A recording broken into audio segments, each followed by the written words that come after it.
tem, né? Peraí. Saiu, pede para a Lorena voltar, porque a hora que eu projetei, o próprio sistema que tirou. Eu não sei por que faz isso. Coloca lá, pede depois lá no grupo para ela voltar, fazendo um favor. Não fui eu que tirei, não. Bom, então vamos lá. Então, nesse slide a gente parou, a gente falava então dos anestésicos opioides. Quais são os anestésicos que a gente tem? Principalmente que a gente utiliza lá no hospital. Morfina, fentanil, remifentanil, né? Esses são classes que a gente utiliza principalmente lá no hospital, né? O fentanil, na hora da intubação, a gente utiliza bastante para tratamento também da dor no hospital. A gente faz associação e comprimido, né? A gente utiliza muito codeína. Né? Então, quando o paciente pode se utilizar, a gente não fica colocando no soro. Às vezes ele vai estar lá só com scalpo salinizado. Vocês fazem muito, manda fazer, pede lá para fazer o scalpo salinizado, que a hora que precisar de colocar o soro na corrente sanguínea, ele já está pronto. Né? Então, você já deixa o scalpo salinizado lá. Põe o scalpo, põe na veia dele, põe, então, solução fisiológica e deixa lá no braço dele. Então, esse paciente está ingerindo normal? Tá. Então, eu vou passar comprimido. No hospital, a gente trabalha muito com injetáveis, mas também tem os comprimidos. Aí eu tenho o quê? Codeína. Então, aí eu tenho uma codeína, né, que liga principalmente receptores mu, e a gente também utiliza ele, né, quando tem o quê? Tosse excessiva, a gente usa codeína. Ele tem uma indicação clínica bom, né? A gente tem outro também derivado, o trimedal, que a gente utiliza para tosse.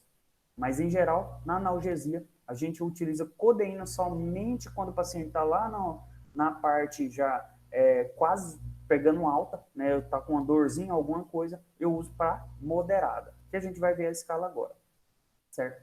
Então, quais são os fármacos que a gente tem que saber, e é importante saber o quê? Miligrama quilo, né? Dosagem e meia vida, galera.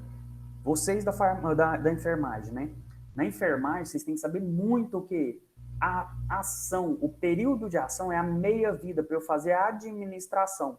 A administração está correta? Às vezes o médico mandou lá de 6 em 6 horas, de 8 em 8 horas. Está correto, será? Sabendo, então, a disponibilidade, é o período de ação, eu vou saber se eu posso administrar de novo ou não, certo? Então, tem lá a morfina. Qual a morfina miligrama? Aqui eu coloco, então, cão ou gato, mas é aproximadamente as mesmas miligramas que a gente trabalha, porque são mamíferos, certo? Por isso que eu peguei essa tabela aqui. 0,2 a 0,3 miligrama quilo, quando eu vou fazer infusão de morfina, certo? Aí eu posso fazer o quê? Intramuscular, subcutâneo, intravenoso, e ele tem um período de ação de 4 a 6 horas. Observe que a metabolização em mamíferos é igual. Então, eu vou fazer administração de morfina de 4 em 4 horas. Eu posso fazer administração de morfina.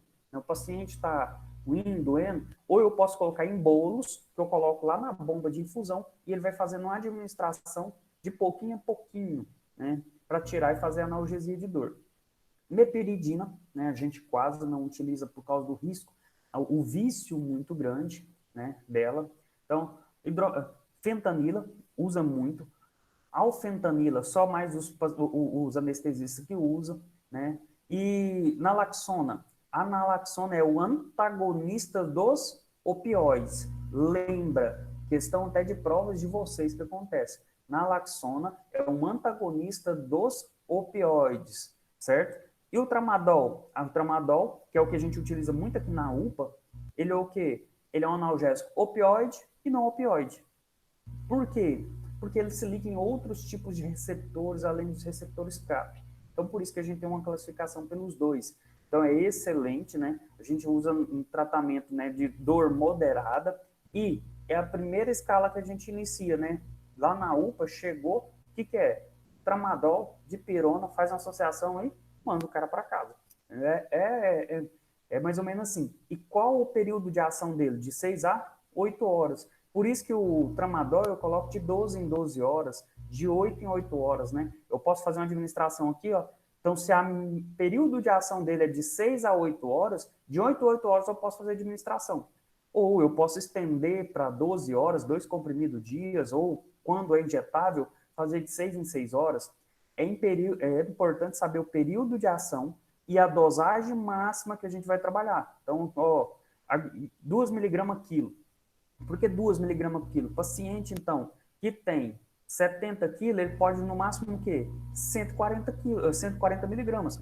O tramadol, ele é 100 miligramas. Então, a ampola já é de 100 miligramas. Eu sei o máximo que ele pode ter. Eu não tenho risco de passar a toxicidade. Então, isso é importante vocês sempre analisar lá na enfermagem, que vocês fazem os cálculos, certo? E os antagonistas opioides, eu tenho, então, a naloxona, que é o Narcan, né? A gente tem a administração dele 0,1 miligrama quilo, né? A gente faz uma administração nos primeiros 60 minutos da metade da dose, espera, e depois faz o restante da administração em até 60 minutos e faz acompanhamento. Ele também é usado como antagonista de intoxicação de álcool. É uma das complicações. Aí o paciente chegou lá no hospital, está intoxicado com álcool, eu sempre vou fazer uma administração do antagonista, eu vou fazer também o quê? Glicose? Vou. E sempre eu vou associar nessa glicose uma vitamina B1, que está associado com o síndrome de Wernicke-Korsakoff, que é aquele tremor essencial depois, né, que é o do alcoolismo. Por causa da vitamina B1, ela é uma coenzima importante neuronal, certo? Então, qual é o princípio da dor? A gente vai fazer o quê? Você vai lá, né? Lá então na enfermagem, na sala então, do paciente, olha lá conversando com o paciente, vai falar assim, nossa, tá doendo demais, tá doendo demais. Peraí, você tá olhando o quê? A face. A face com a fala é importante para fazer o link. Por quê? Tem gente que fala assim, tá doendo minha cabeça. Não, mas tá doendo? Tá. Moço, de 0 a 10, qual a sua escala? 8. Ele nem muda a cara. Entendeu? Tá doendo desse jeito? Não. Quem tá com muita dor, ele tem um sistema de luta e fuga. Ele tá, querendo defender. Ele é expressivo. Você vê que a cara dele é de sofrimento, né? Então, a gente tem escalas a avaliar, certo? E que jeito que eu vou fazer essa avaliação? Então, eu tenho a escala verbal, numérica, a escala descritiva e a escala de face, né? E eu vou perguntar, de 0 a 10, qual a sua dor, né? Quando tem escala verbal descritiva, então ausência 0, dor fraca de 1 a 3, dor moderada de 4 a 6, dor intensa de 7 a 9, dor insuportável 10, né? Que vai me delimitar o tratamento, essa escala e essa variação. Então, eu vou lá ver a escala visual de face. Então, eu analiso, né, com a descritiva, eu vou lá ver aquela verbal e vou analisar junto com essa. É importante a associação das duas. Então, a hora que eu vejo, né, na escala de EVA, que é a escala visual analógica, né, eu vou ver as faces para associar com a forma verbal que ele fez. Então, ele está com a moderada, né, pela cara dele, de 3 até 7, intensa de 8 até 10 e leve de 0 até 2. E essa escala vai me determinar, então, o tratamento. Então, eu tenho a escala de dor, né, da OMS, que ela me delimita o quê? Tratamento de dor leve, no degrau 1. Né? Dor leve, você volta lá, de 0 até 2. O que você utiliza? Analgésico e anti-inflamatório não esteroidal. Não sei se você já percebeu, quando vocês vão lá na farmácia comprar, né, você está com dor de cabeça, né, tal. Você vai comprar o quê? Um enxaque. Você vai ver que o enxaque já é uma associação. Né? Tem as ergotaminas com analgésicos, já é uma associação para fazer o sinergismo, um tratamento. Entra na escala de dor? Não. Eu poderia associar o que mais lá?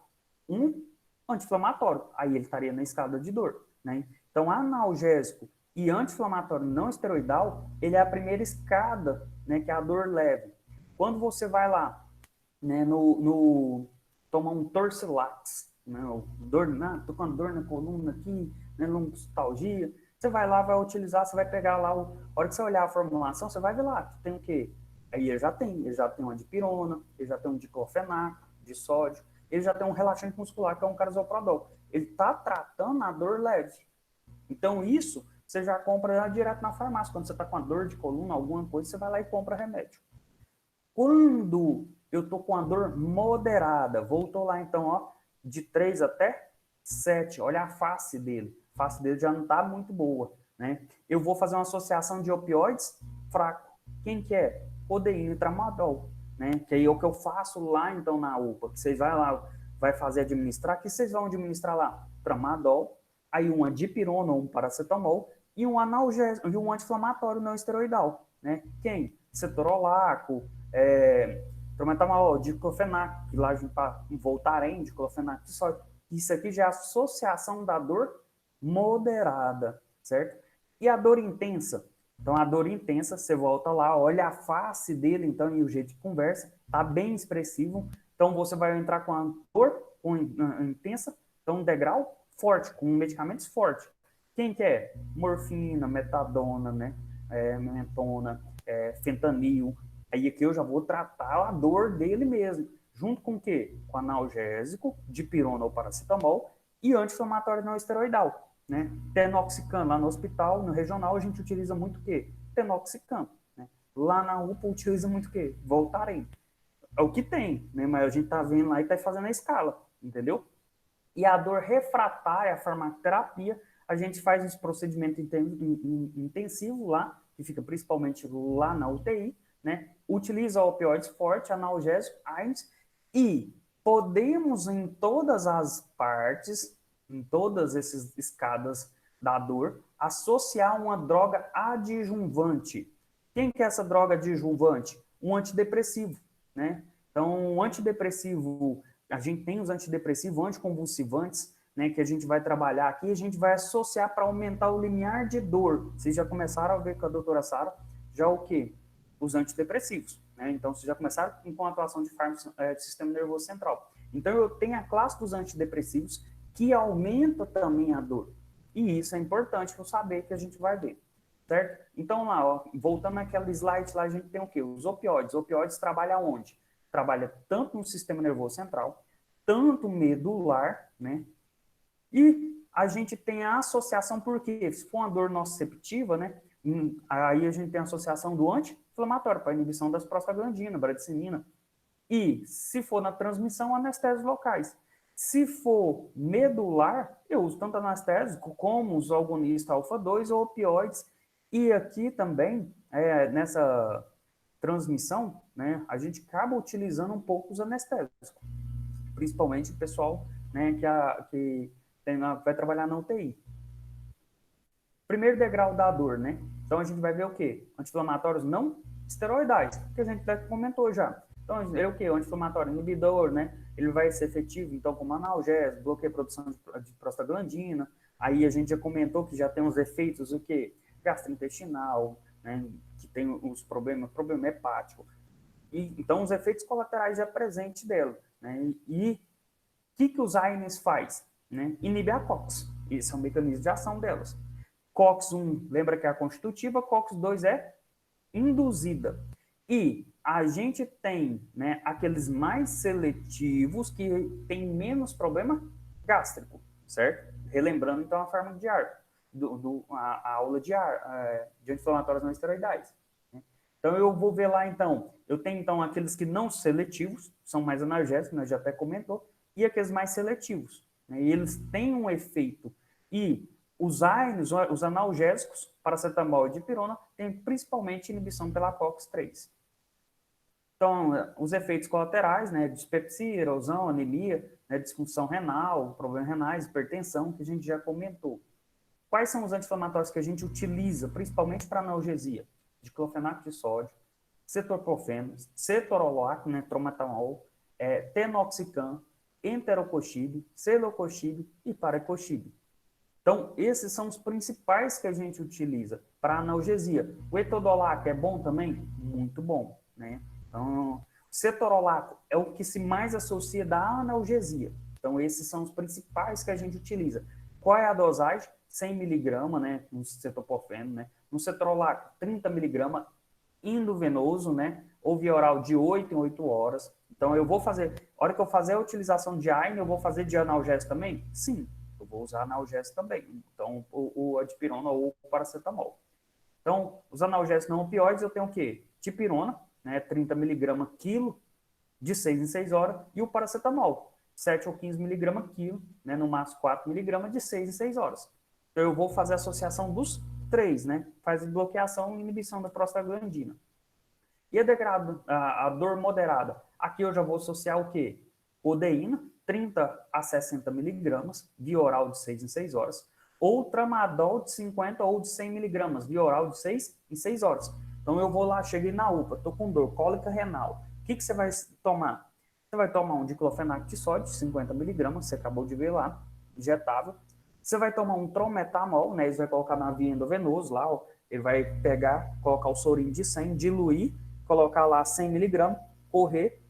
Aqui eu já fiz associação, então, de quê? De uma dor moderada. Então, você chegou com a cólica renal lá, na face, inicialmente vai iniciar com a dor moderada, o tratamento seu, né? E não posso associar o quê? Os dois opioides. Ou é um ou é outro, certo? Então, a gente associa classes diferentes, não a mesma classe. Então, os opioides, a interação de receptores, né? Os opioides ativam os mecanismos inibidores da formação reticular, né, e atuam diretamente na medula espinhal, no sistema nervoso central, que a gente colocou até na foto, já falou, né? E atua também em receptores terminais nociceptivos, também diminuindo a dor. Então, a gente tem uma associação muito boa com a utilização dos opioides. E os efeitos colaterais? Sedação, euforia é o principal que a gente observa quando faz a administração, né? Então, às vezes fica meio eufórico, mal-estar, quer tirar já lá o soro, né? Quer ir embora. Não, quero ir embora, entendeu? Então, assim, a gente percebe uma euforia bem grande. Constipação, percebe principalmente o paciente quando está lá no regional, vários dias tomando opioide, né? Para o tratamento da dor dele, tem uma obstipação, uma constipação lá, e aí às vezes você tem que retirar, colocar então um lactulona, um outro para poder fazer esvaziamento, para depois poder voltar o remédio para a dor de novo, entendeu? Então a gente tem um balanço aí, né? Tontura, bradicardia, né? E aumento da capacidade venosa. Então a gente tem esses principais efeitos, né, colaterais. E o terceiro degrau, a gente tem o quê? Oxicodona, né? Morfina, metadona e fentanil em bomba que a gente faz de infusão. Então, morfina no hospital vai muito, fentanil vai muito, né? E essa faz associações com quem? Com anti-inflamatórios e com analgésicos. Então, os 3 remédios de uma vez? Os 3 remédios de uma vez, entendeu? Então, a gente vai fazer essa administração. Por quê? Porque é importante a associação deles em conjunto para ter um sinergismo e tirar aquela dor tão intensa. E a gente observou que em todos os degraus a gente pode associar o quê? Drogas adjuvantes para a dor, que ela vai do primeiro ao terceiro degrau. Quem que é? Os antidepressivos, amitriptilina, duloxetina, venlafaxina, nortriptilina, né, bupropiona, e os anticonvulsivantes, gabapentina, pregabalina, topiramato, eu não coloquei topiramato, vou acrescentar aqui, topiramato, né, carbamazepina, a gente pode associar aqui também, ácido valproico também pode associar aqui também, tudo nos anticonvulsivantes. Então você vai ver que, às vezes a pessoa tem uma dor, e essa dor é uma dor mista, neuropática, nociceptiva, provocada por uma crise de ansiedade. De jeito que eu vou tirar essa dor? Antidepressivo. Então eu vou trabalhar, vou aumentar o limiar de dor com antidepressivo e vai me ajudar. O paciente tem muita dor estomacal. Ah, nossa, uma queimação, uma dor, uma dispepsia, né? Vamos falar, ué, dá uma dispepsia, reclama de empachamento, né? E aí um desconforto abdominal. Aí ele vai lá, não vou fazer, o dedo tá com gastrite. Fez endoscopia? Nada. Né? Não, mas toda vez eu como, eu pioro. Está muito associado. O paciente começa a ser ansioso, né? Como é que é o serviço? Estresse, você viaja, melhora? Ah, eu viajo, quando eu vou para fazenda, dá uma melhorada. Associa uma amitriptilina, melhora a dor estomacal, entendeu? Então, as dores neurológicas a gente trabalha principalmente com antidepressivo. Enxaqueca. Enxaqueca a gente faz a utilização de muito o quê? Anticonvulsivante. Quem? Pregabalina, né? Gabapentina, topiramato são os principais que a gente utiliza no tratamento de enxaqueca. Às vezes ele fica tomando constantemente, compra lá. Ah, é porque tem epilepsia? Não, é porque ele tem dor mesmo. Então, para ele não ter a crise de enxaqueca, eu faço o tratamento precoce, né? Eu coloco já para ele utilizar uma pregabalina, né? Constantemente aqui. Pacientes que têm fibromialgia, tem muita dor, eu utilizo o quê? Anticonvulsivante, um analgésico e um anti-inflamatório, para ele estar tomando constantemente, porque ele vai sentir dor.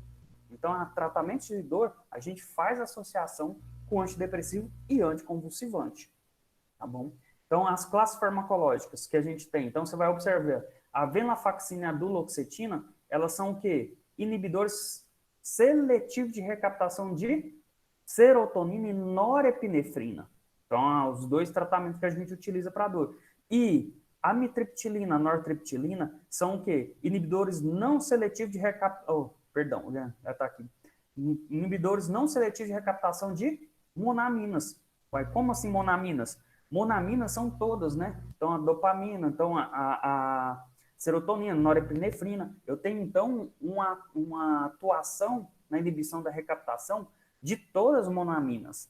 Por isso que eu tenho mais efeitos colaterais quando eu uso os antidepressivos tricíclicos, que a gente abrevia, né? Então, a amitriptilina, nortriptilina, que são os principais cargos-chefe para dor, a gente percebe muitos efeitos colaterais e até a utilização que ele tem receptores que atuam anticolinérgico, que é onde apresenta visão turva, boca seca, que são questionamento, né? Aumento da fome, que são questionamento principalmente quem usa amitriptilina. Por quê? Porque além de ser inibidores mistos, né, das monaminas, de serotonina e norepinefrina e dopamina, ele também é anticolinérgico.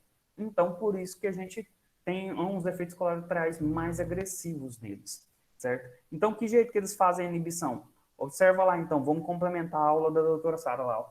Então, ó, a norepinefrina, eu vou ter uma degranulação aqui, ó. Então, eu tenho um neurônio, eu tenho, então, para a formação da norepinefrina, a tirosina. A tirosina vai converter em norepinefrina, que vai ser degranulado.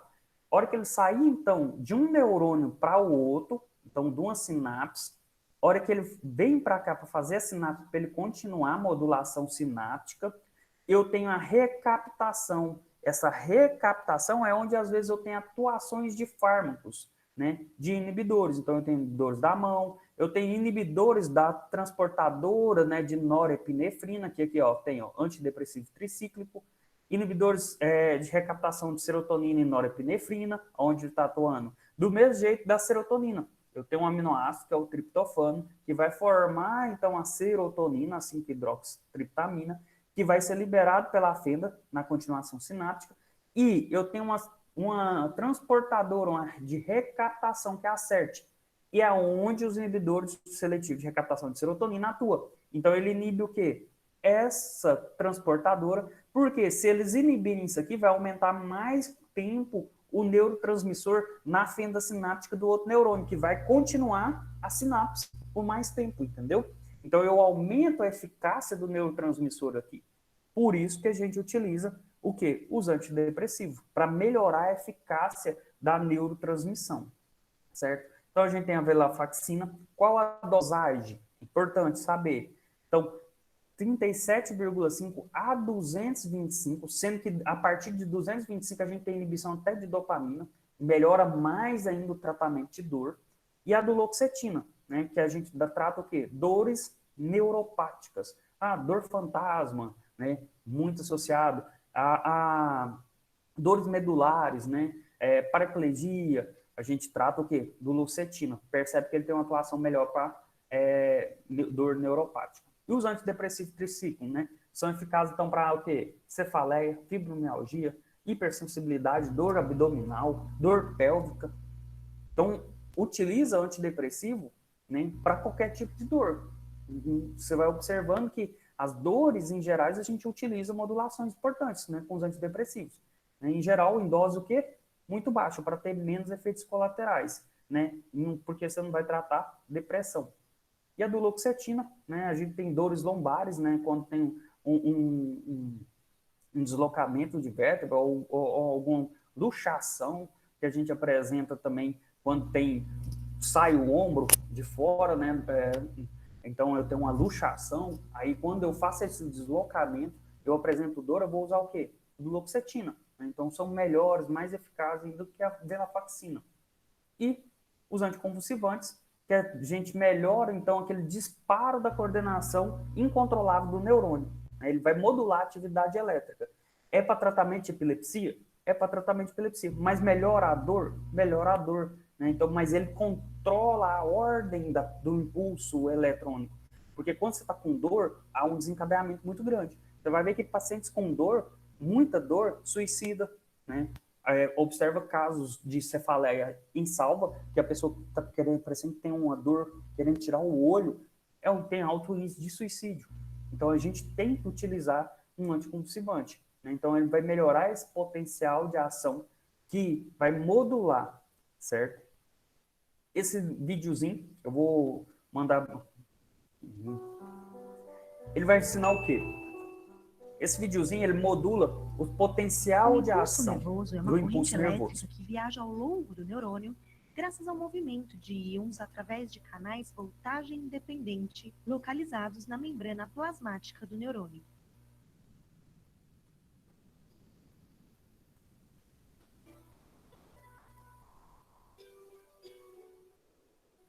Quando um neurônio está em repouso, existe uma diferença de cargas elétricas entre o interior e o exterior da célula.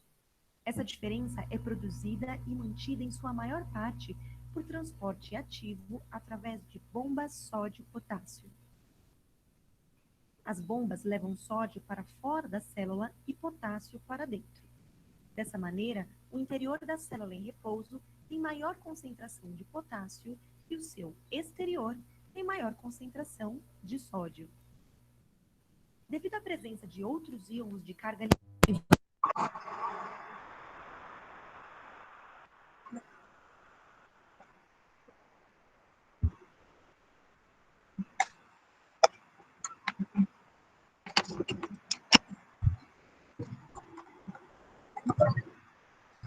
Certo. O que acontece? Quando você vai ver o potencial de ação do neurônio, ele tem canais. Então, você viu lá que tem o quê? Lembra do canal de potássio e sódio, né? De sódio e potássio, bomba de sódio e potássio, né? Do neurônio. Para que serve aqui? Todo início, o neurônio está polarizado, porque ele tem mais quantidade de sódio dentro e potássio fora. O que ele vai fazer? Ele vai fazer, potássio dentro e sódio fora. O que ele vai fazer? Ele vai fazer a abertura do canal de sódio para começar a entrar o quê? Sódio, entendeu? Entrou sódio, eu vou começar o quê? A despolarizar meu neurônio. Eu despolarizei meu neurônio, eu tenho que repolarizar. Nessa repolarização, eu vou fazer a troca de sódio e potássio. E com isso entra o cloro, que aí ele vai mudando a permeabilidade, então vai fazendo até chegar a uma hiperpolarização. E assim eu fiz a sinapse. O que acontece? Quem modula, quem inicia, então, o meu potencial de ação no neurônio? O meu canal de sódio. Se o meu canal de sódio é bloqueado, eu não tenho uma sinapse, entenderam? A mesmo sentido é anestésicos. Questão de provas, né, de concurso de vocês, né? Anestésico, bloqueia qual canal? Canal de sódio. Então, não tem polarização. Então, não vai despolarizar, né, porque o sódio não vai abrir, então eu não vou ter sinapse. O que os anticonvulsivantes fazem? Eles bloqueiam o canal de sódio. Só isso? Não, porque eu tenho outros canais também que faz permeabilidade quando eu tenho no impulso nervoso. Eu bloqueio os canais de cálcio, eu antagonizo também glutamato no sistema nervoso central, que é excitatório nos receptores NMDA, né? E vocês estavam vendo, aumenta a atividade do sistema GABA, que é inibitório, com quem? Com os benzodiazepínicos, barbitúricos lá, né? Quem que é? Então, eu tenho lá Rivotril, clonazepam, diazepam. Opa, diazepam é cargo-chefe que a gente utiliza lá. O que ele é? Um benzodiazepínico de longa duração, muito importante. Pode ser utilizado?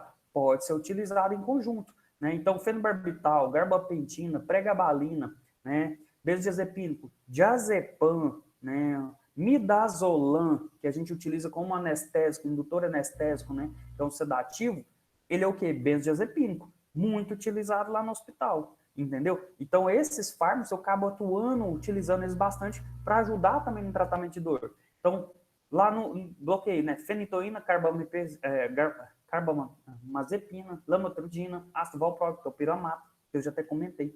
Bloqueios de canais de cálcio, etosuximida, ácido valproico, gabapentina, e os antagonistas de receptores glutamato, o principal mais prescrito, topiramato e também lamotrigina. O felbamato é pouco prescrito, a gente tem mais utilização pelos outros, mas o topiramato, ele inibe GABA? Inibe também. Ele inibe receptores de bloqueio de sódio? Inibe também. Então, observe aqui. Então, o topiramato está aqui. está aqui. Então, ele tem várias eficácias. Por isso que eu tenho uma grande indicação clínica dele para dor.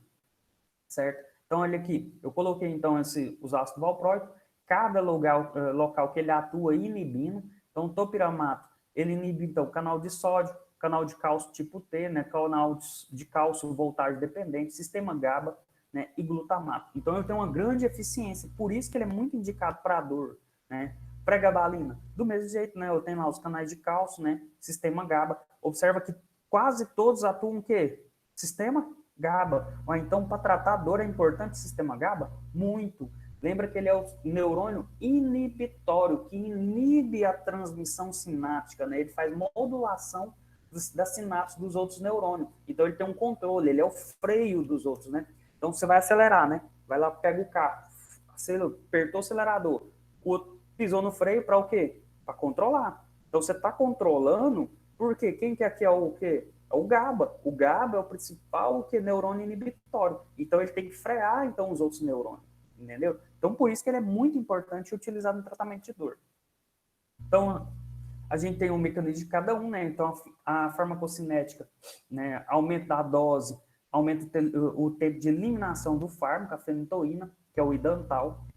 É o antiepilético de primeira escolha, quando se precisa utilizar. Lá. Ele aumenta muito o limiar de dor, principalmente em traumatismo. O paciente chega, a gente pode fazer a utilização de fenitoína, chega com trauma, acidente de moto, tem lá fenitoína, usa ele lá.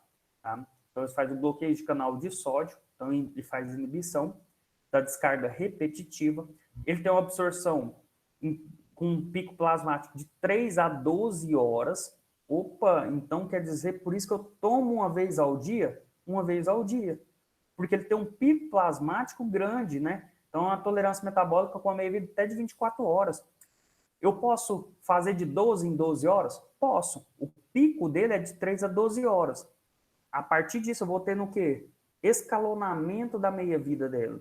Então, às vezes a tomada é uma vez ao dia. Às vezes é 2 vezes ao dia. A gente não pode ceder 2 vezes ao dia, porque senão a gente tem risco de intoxicação, certo?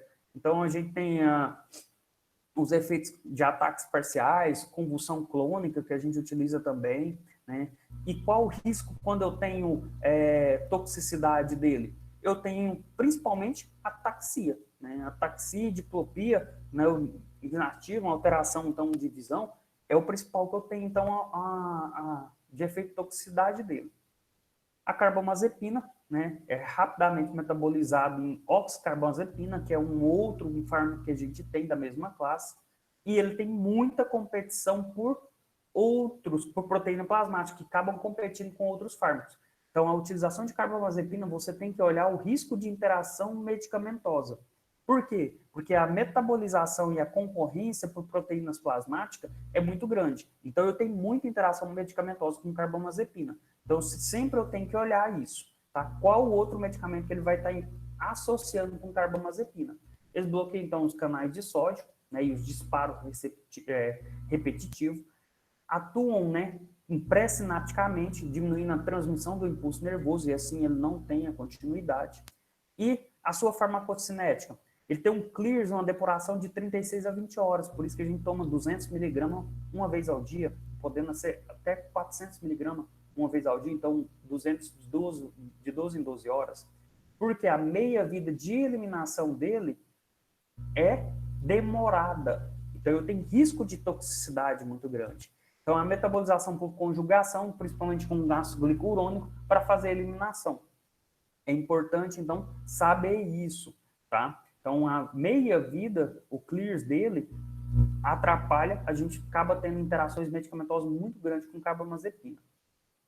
Uso clínico da droga dele, convulsões tônico-clônicas, além de dor, né, sedação. A toxicidade é o quê? Insônia, diplopia, ataxia e podendo ter a granulocitose, né, diminuição de leucócitos.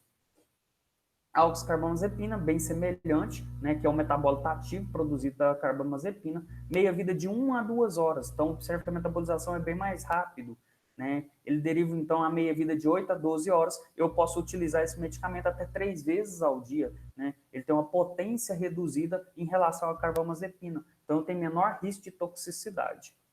E os bloqueadores de canais de cálcio, Ele inibe os canais de cálcio tipo T, né? Então, a gente elimina as crises convulsivos pequenos mal, que a gente fala as crises parciais, o ácido valproico também inibe os canais de sódio. Então, os inibidores dos canais de sódio e cálcio, eles atuam bastante como moduladores sinápticos para a dor. Então, dor neuropática, neuralgia pós-herpética. Opa, foi bom até lembrar as indicações principais. Chegou lá com Epizoster. Dor, você vai observar que a Epizoster, ela serve um nervo, né? Então, ela é um fator, uma dor neuropática. Paciente com dor com um Epizoster dói muito. Tem que associar, então, um antidepressivo para ele ou então um anticonvulsivante, certo? Precisa. Lá, então, na hora, dá para você questionar e conversar. Não, doutor, vamos associar aqui, você vai colocar tramadol aqui, né? Colocar uma mitriptilina também, né? Associa. Dor, né? Ou então, se ele não tem lá, pede para passar comprimido, porque dói muito o Epizoster. Tem que fazer uma associação agressiva para ele, certo? Então, finaliza-se dor, né? Então, a gente não tem mais a questão da dor. E vamos entrar, então, anti-inflamatórios esteroidais. Como eu já vi que a galera já está cansada, boa parte já saiu. Vocês querem continuar?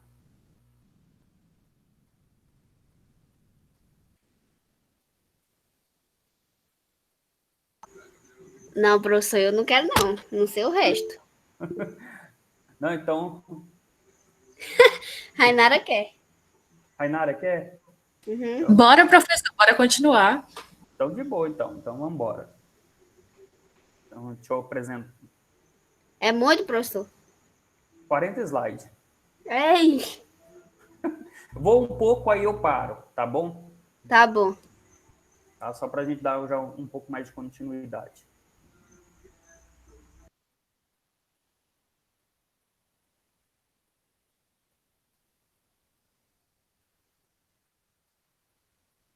Quer deixar para a próxima aula?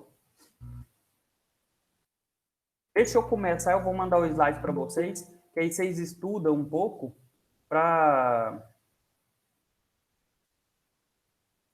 depois a gente dar continuidade, tá bom? Então, os anti-inflamatórios esteroidais. Os anti-inflamatórios esteroidais, ele mimetiza um hormônio esteroidal nosso, né? Então, ele vai mimetizar um próprio hormônio anti-inflamatório que o organismo produz. Quem? O cortisol. Então, o cortisol que o organismo produz, ele é um anti-inflamatório endógeno, que a gente mesmo, que a gente já está constantemente tendo processo inflamatório no organismo. Tem um contato com patógeno, né? A gente já falou na aula de Aines, lá do mecanismo de inflamação, que a gente tem o quê? Rolamento lá dos neutrófilos, né? Para fazer diapedese, macrocélulas apresentadores de antígeno, que apresentam, né, aos linfócitos, né? E aí eles vão ter o quê? Transformar linfócito T, pode ser linfócito CD4, CD8, linfócito CD4, né, vai transformar em TH1, TH2, TH17, que aí eles vão liberar o quê? Citocinas inflamatórias, que aí a prostaglandina, né, são um tipo de citocina ou de hormônio produzidos pelos próprios polimorfos nucleares. Então, observa que é um conjunto em geral. Então, eu estou tendo constantemente. Então, o organismo tem que produzir alguma coisa para também inibir, certo? Não é só produzir o processo inflamatório. E assim a gente tem o quê? Os glicocorticoides. Então, os glicocorticoides, eles imitam o cortisol. Então, é um próprio anti-inflamatório que a gente toma, mimetizando, né? Imitando o anti-inflamatório endógeno que a gente tem. Então, sempre a gente vai utilizar o quê? O glicocorticoide exógeno, que é a imitação do endógeno. Qual pontos a ser abordado na aula? Produção do cortisol, aonde produz, a fisiologia do cortisol, né, e a atuação, o mecanismo de regulação deles, né, o mecanismo de ação genômica, né, a regulação genômica e não genômica do cortisol, os medicamentos, as classes, aí a gente vê as classes sistêmica, tópica e inalatória, e a sua potência e a sua indicação clínica e os efeitos adversos. Então, os glicocorticoides, eles suprimem a inflamação. Que jeito? ele vai inibir o quê? A apoptose, inibir as citocinas, a imigração de células de defesa, dos polimorfos nucleares, neutrófilo, linfócito. Então, ele faz uma supressão. Por isso que quem utiliza glicocorticoides, quem usa corticoides constantemente, né, igual o tratamento de asma, ele ocorre uma supressão, né? Então, ele vai uma inibição da quantidade de células de defesa. Por isso que eu posso levar uma imunossupressão pela utilização constante de glicocorticoides em alta dosagem. Então, o organismo produz para tentar combater. E isso, quem tem doenças imunológicas, né, que produz exacerbadamente, exemplo, a asma, que produz muitos linfócitos. Os linfócitos TH2, eles estão carregados na função de estimulação de imunoglobulinas E, que faz degranulação dos mastócitos, que piora, então, né, no sistema respiratório, fazendo broncoconstrição. O mastócito, então, com a histamina, ele faz vasodilatação, estimula a bradicinina, que faz broncoconstrição. Então, observa que é um conjunto de citocinas. Se eu inibir elas, eu melhoro, então, a asma. Por quê? Porque eu melhoro essa broncoconstrição, essa secreção, devido à inibição de citocinas, né? E de inibição de polimorfo nuclear para lá. Entendeu? Então, essa é a grande funcionalidade.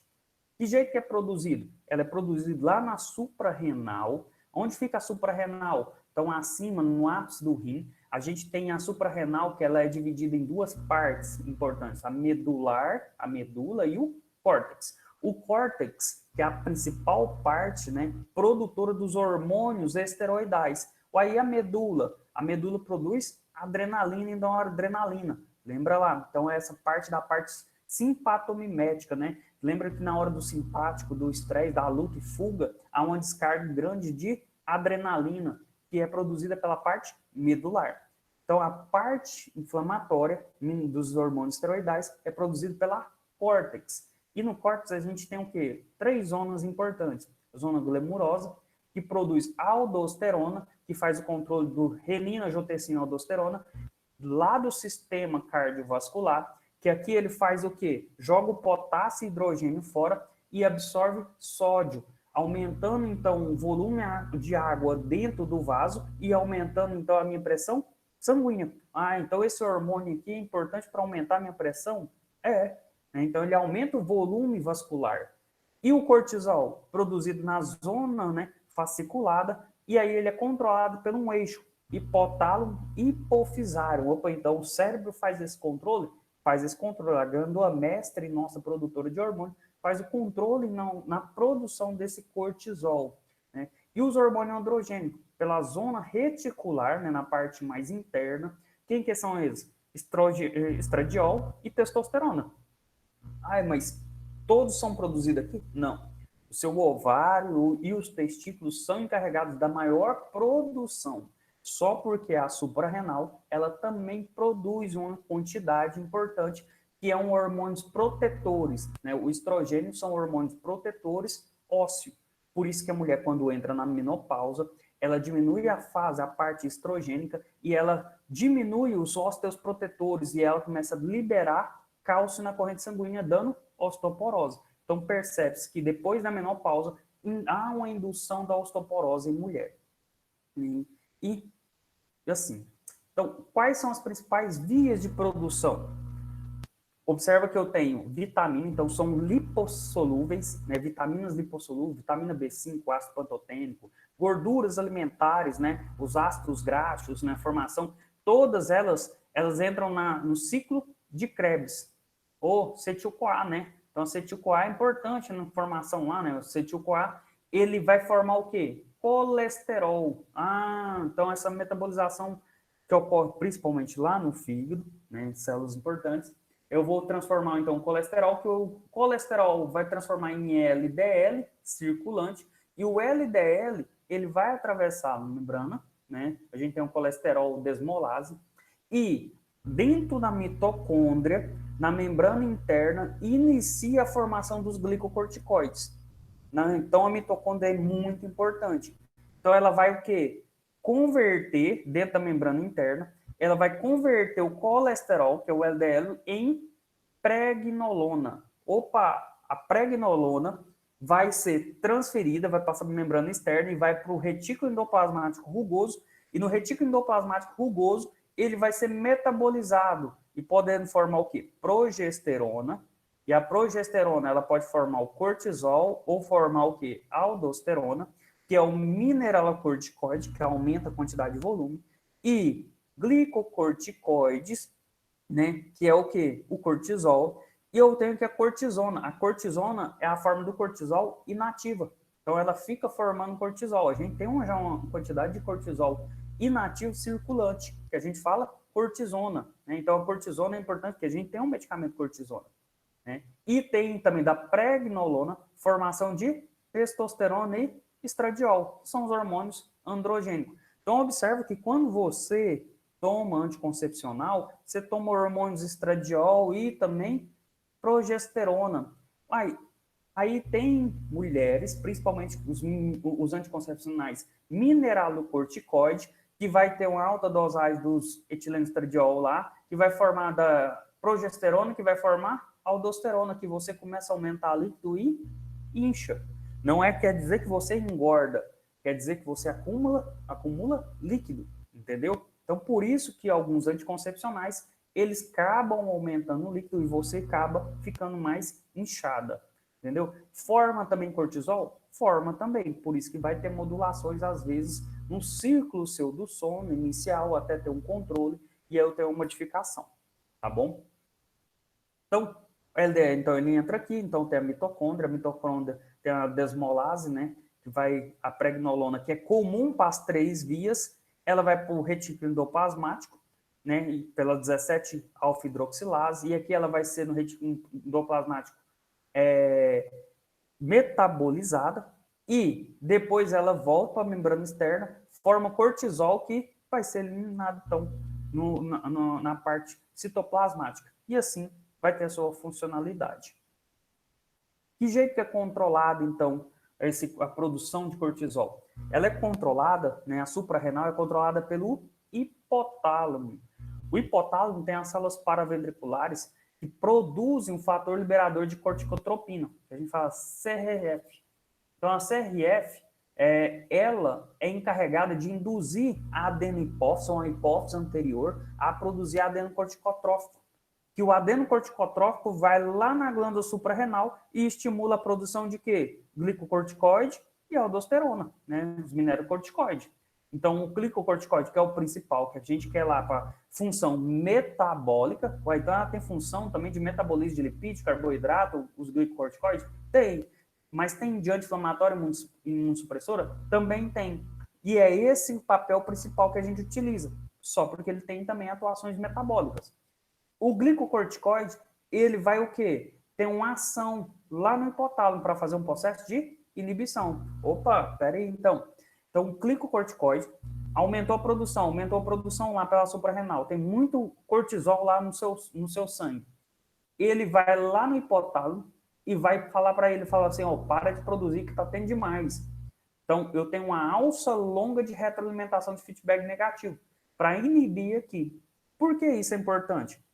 Quando eu tomo um corticoide constantemente, né, tá lá, então, inalatório, eu vou estar tomando injetável, estou tomando comprimido constantemente, acima de 5 dias em alta dosagem, né, e acima de 10 dias em baixa dosagem, eu tenho que fazer dose de desmame. Por quê? Se você tem uma grande quantidade, está estimulando o seu hipotálamo não está produzindo. Se ele não está produzindo, eu vou o quê? Parar de produzir porque está entrando. Né? Eu estou recebendo, para que eu vou produzir? Aí você tira abrupto, de uma vez, o corticoide. O que ela vai fazer? O próprio hipotálamo, ele vai ficar perdido. Vai falar assim, o que aconteceu? E ele fica doido. Aí ele para de produzir o cortisol, ele para de estimular, então. Quando ele para de estimular, eu paro de produzir uma glicocorticoide. Eu entro em falência de suprarrenal. Por isso que eu não tiro o glicocorticoide ou corticoide, prednisolona, qualquer outro, de forma abrupta. Porque senão eu tenho risco de ter falência da minha suprarrenal, porque eu já estava tomando uma grande quantidade e ele não percebe essa mudança brusca de uma vez. Então eu tenho dose de desmame. Então, o glicocorticoide, quando eu estou utilizando acima de 5 dias em alta dosagem, eu tenho que fazer desmame e aí eu tirar gradativamente, entendeu? E como funciona, então, o ciclo do cortisol? É importante? Muito, né? O cortisol, ele aumenta principalmente, você pode observar aqui, durante a noite.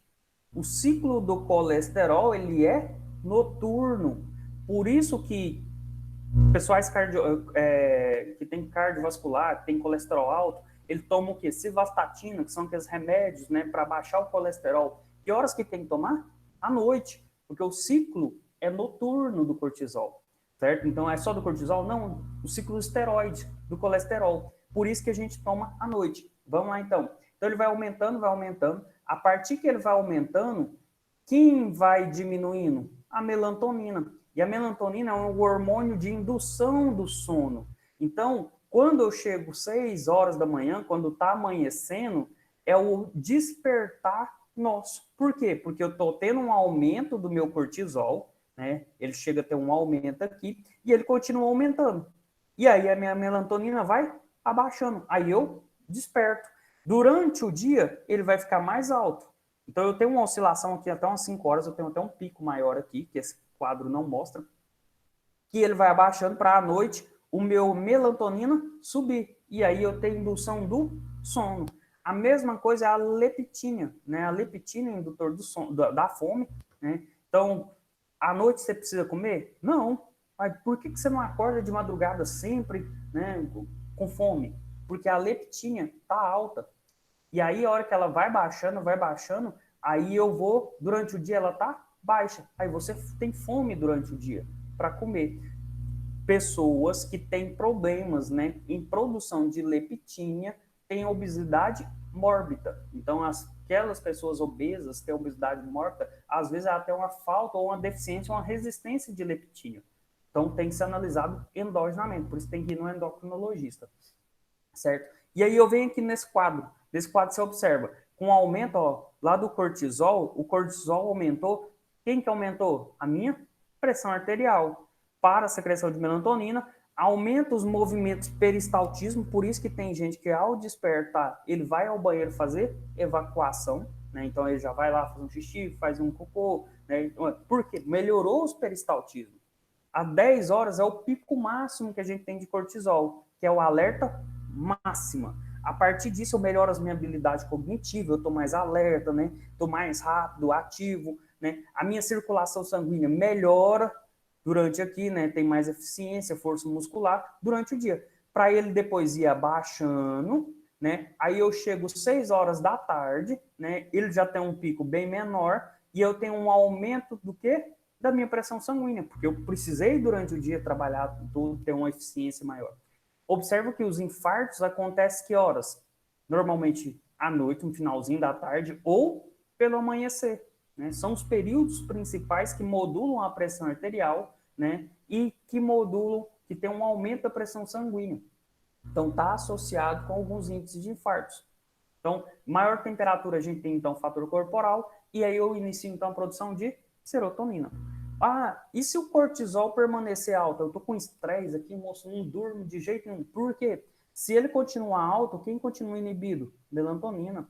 Então, o cortisol vai alto aqui, ó. Minha melatonina, então, não sobe. Eu tenho insônia. Aí eu tenho insônia, depois eu venho ter umas crises de ansiedade, eu tenho depressão. Ah, então picos de estresse produz o cortisol que acaba levando a ansiedade e depressão? Sim, e insônia. E a gente tem, então, mudanças no sistema nervoso central por causa da alteração do ciclo do cortisol, certo? Quais são as ações fisiológicas? Né? Então, ações fisiológicas, a gente tem o quê? De metabolismo de proteína, metabolismo de lipídio, metabolismo de glicose, certo? Então, a gente tem os principais, né? Só nisso? Não. A gente tem endócrino, né? Tem também metabolismo ósseo, muito importante por indução de osteoporose. Então, a gente tem vários metabolismos. Então, não é só anti-inflamatório. Ele tem atuação importante nisso. O que eu percebo? Percebe que quando a pessoa está com estresse, ela não quer fazer nada, ela começa a ter ansiedade, né? Ela começa a ter dor muscular. Nossa, tá doendo uma fadiga, uma astenia aqui, ó. Aí começa a fazer assim, ó, vamos estralar trapézio começa a ficar dolorido. Por quê? Eu começo a ter degradação, né, por causa de produção de protease, de musculatura, de tecido proteico. Então, eu tenho degradação da musculatura, das proteínas musculares. Né? Então, eu tenho, por isso que eu levo uma fraqueza muscular. Né? E nos lipídios? Ele há um aumento da produção, né? Ele intensifica a ação das catecolaminas. O que é as catecolaminas? Eu tenho o quê? Adrenalina e noradrenalina. E eu tenho receptores que atuam diretamente na via simpática. Ele é o quê? Receptores beta-adrenérgico e alfa-adrenérgico. Os receptores betas, eu tenho beta 1, beta 2, beta 3, e o beta 3 é encarregado de fazer lipólise, né? Então, ele vai fazer lipólise, então quebra de gordura. Então, começa a quebrar gordura ni glúteo, ni femoral, aí na coxa, né? Então, na parte da coxa. Eu pego aqui, ó, parte do braço, do antebraço, né? Então, tem uma pele mais fina e braços finos, né? Antebraço e braço fino, né? Então, tem alteração. Por quê? Essa gordura vai ser redistribuída de outra forma, que aí eu tenho um acúmulo na região abdominal, eu tenho um acúmulo na parte cervical, que faz a giba de búfalo, né? Eu tenho um aumento nos bucinador, né? Quem tem a bochecha maior aí, ó, aumento de acúmulo de gordura na bochecha, então fica o quê? Lua cheia, cara de lua cheia.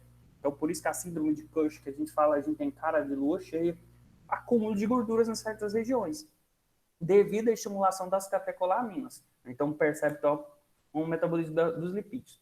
E da glicose? Da glicose, ele aumenta a gliconeogênese. A gliconeogênese, ela é encarregada de pegar o glicogênio, converter em glicose. Opa, então ele estimula a glicose 6-fosfatase a fazer essa quebra, formar a glicose, está na corrente sanguínea. Outro papel importante, ele diminui a captação dos GLUT4. A gente tem GLUT1 até GLUT7, e a gente tem uma resistência insulínica. Começa a diminuir a quantidade de glúteo, de insulina onde? Nas células musculares e adiposas. E aí eu começo a ter uma resistência insulínica e um acúmulo de glicose na corrente sanguínea. O que eu tenho? Um diabetes. Então eu posso induzir a diabetes com glicocorticoide. Então é onde eu avalio o quê? Se ele está tomando glicocorticoide lá, né, corticoide todos os dias, constantemente, vai fazer um exame de hemoglobina glicada, de glicemia de jejum, quase isso, glicemia de jejum, eu vou ter um falso negativo, porque às vezes ele nem é diabético, mas ele está com a glicemia mais alta, entendeu? Então é importante avaliar o medicamento que ele toma. E o metabolismo ósseo? Muito importante. Por quê? Mulheres menopausadas, né, a partir de 50 anos, com diminuição do estrogênio, que é fatores ósseo protetor, né, então ele tem diminuição, que não faz terapia conjugal, né, de estrogênio conjugados, né, então ele não vai fazer terapia nenhuma. Eu tenho que avaliar se eu posso indicar ou não e fazer uma terapia constante. Por quê? Ele inibe o cálcio por antagonizar a vitamina D3. Então, a vitamina D3, ela aumenta a absorção do cálcio gastrointestinal? Sim. Então, o glicocorticoide, ele faz essa inibição. Ele inibe também a produção de colágeno tipo 1. Por isso que a pele vai ficando fina, né? Então, a gente tem um adegamento, então, da pele. Então, pele fina, né? Fácil, então, ver os vasos, né? Fácil de ter hemorragia. Os vasos ficam mais finos, né? O osso fica mais frágil, porque o colágeno faz parte do cimento estrutural do osso compacto. Ele estimula a secreção de cálcio nos rins, manda o cálcio embora, né? Então urina mais cálcio. Ele inibe os osteoblastos, então, que é o cálcio no sangue, de depositar no osso. E ele ativa os osteoclastos, né? Que faz o quê? Tira o cálcio do osso e joga para a corrente sanguínea. E então eu induzo uma osteoporose. Por isso que eu tenho que avaliar, né, a questão quando indicar para certos pacientes, principalmente mulheres menopausadas. E o tecido conjuntivo, que eu acabei de comentar, inibe a síntese de colágeno, né? Então eu vou ter um adelgamento dos vasos, né? E eu posso ter mais risco de hemorragia. E o cardiovascular, né? O cortisol, então, ele reativa, observa as catecolaminas, que vai então aumentar a adrenalina, então eu vou ter um aumento do batimento cardíaco, né? Um tônus mais concentrado, né? Ele reduz as prostaglandinas, que fazia vasodilatação, vai ter uma vasoconstrição. Então, cardiovascular, eu tenho uma complicação, né? Então, eu acabo tendo um prejudicamento, né, das ações. E isso diminui a permeabilidade vascular e evita perdas circulantes na pressão, né? Então, ajuda a manter a pressão, que aí ele aumenta também a produção também de aldosterona, que vai fazer o aumento vascular lá. E aqui eu tenho, no cardiovascular, a diminuição da permeabilidade vascular endotelial do próprio coração, e aí eu faço uma compensação, certo? Mas a longo prazo eu tenho prejuízo, eu tenho risco de problemas cardiovascular, aumento de pressão arterial. E rim? O rim já melhora o que? A filtração, né? Então ele vai melhorar a filtração, ele vai diminuir aquela resistência pré-renal, né, do glomerular, então ele aumenta o fluxo, eu tenho uma excreção melhor, né? E ele diminui, então, ele aumenta a excreção de fosfato e diminui a reabsorção tubular. Então, observa que eu tenho inicialmente uma função muito boa, né? O problema é a longo prazo, as complicações renais que eu tenho, mas funcionalmente ele tem uma função importante. E sistema nervoso central, que a gente comentou do ciclo circadiano, ele vai o quê? Alterar as funções sensitivas, optativas, gustativas, né? Pode provocar insônia, alterar, então, humor, ansiedade, depressão, podendo ocorrer até convulsão, certo? E no feto? No feto, ele é importante na maturação de tecido, né? De retina, trato gastrointestinal, pulmão, ele é importante fazer essa diferenciação. Por isso, na gestante, quando ela está com trabalho de parto prematuro, antes de 34 semanas, eu tenho que fazer administração de glicocorticoide, 12 miligramas. Por quê? Porque vai aumentar a produção de surfactante, né? Que diminui a tensão dos alvéolos para ele poder respirar, que ele produz entre 32 e 34 semanas. Aí eu faço administração para estimular essa maturação pulmonar. E o sistema imunológico, eu faço uma imunossupressão. Aqui eu diminuo a atividade fagocitária, a atividade bactericida dos neutrófilos, então não vou ter fagócito, não vou ter produção de citocina, né? Eu tenho estimulação da liberação na parte medular óssea, né, de frações, para poder fazer essa inibição. Então, eu tenho uma imunossupressão importante. Moléculas de adesão e inibição de produção e ligação. Moléculas de adesão muito importante no sistema de tratamento de asma, porque não vai ter aderência, né, dos mastócitos, né, para fazer a degranulação. Então, eu tenho uma imunossupressão importante. E é aí que é a jogada no tratamento do glicocorticoide. Por isso que a gente tem várias indicações clínicas no sistema imunológico, né? Artrite reumatoide, artrite séptica, gotas, lúpus eritematoso, né? Asma, DPLC, né? Dependendo de fazer um compensatório, acaba tendo que utilizar. Então, dermatite atópica, dermatite de contato, várias patologias para a gente estar utilizando devido ao fator imunológico, certo?